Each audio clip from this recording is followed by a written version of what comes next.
Hello to everyone. I am Professor Raja, working as Assistant Professor, ECE Department, SNS College of Technology, an autonomous institution, Coimbatore.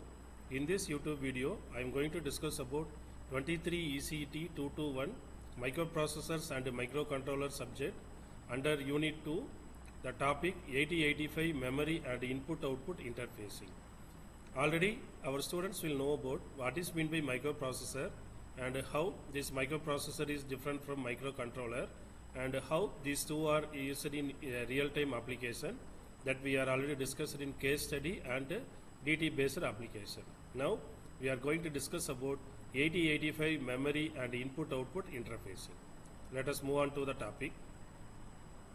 Memory interfacing is the 8085 microprocessor involves connecting external memory chips like RAM and ROM to the processor to expand its storage capabilities.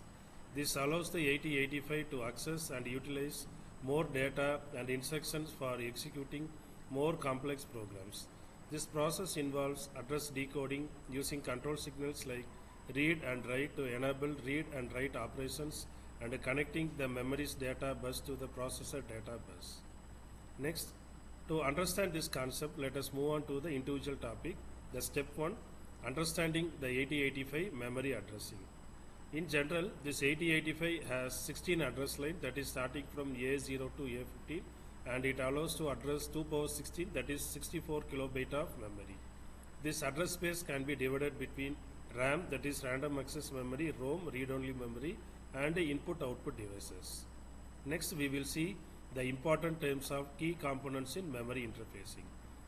Whenever we are going to interface the external memory to the 8085 microprocessor, we need to consider the 4 important parameters. One is the memory chips, second one is the address decoder, third one is the control signal, fourth one is the data bus. Memory chips means already we know in 8085 they are using 2 kind of memory chips. One is RAM, another one is ROM that store data and instruction. Next, address decoder. This address decoder translates the 8085 address signals into chip select signals that enabling the selection of specific memory chips. In famous, 8085 consists of 2 control signals, that is RD and WR. These signals are generated by 8085 that controls the read and write operations of the memory chips. Next and last one is the data bus.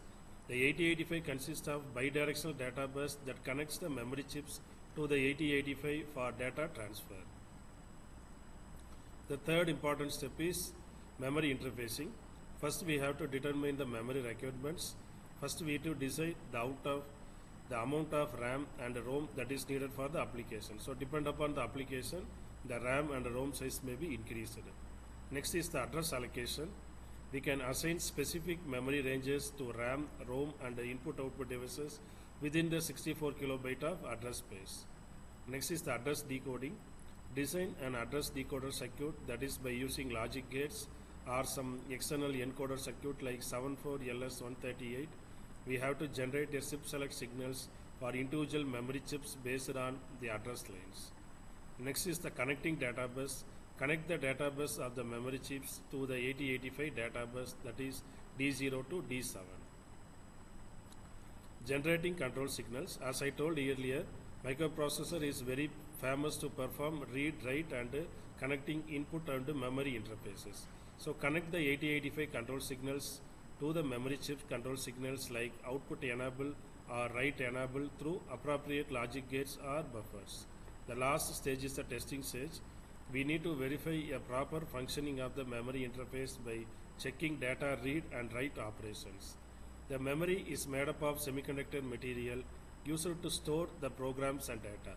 In general, 8085 consists of more number of storage registers, that is the accumulator, special function registers called BCDEHL, and sometimes they are used as stack pointer or sometimes program counter for additional need of data storage.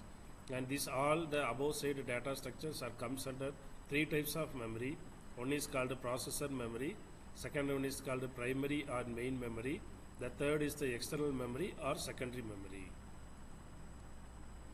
Next, we can individually see what is typical EEPROM and static RAM. A typical semiconductor IC will have n type of address pins and m type of data pins.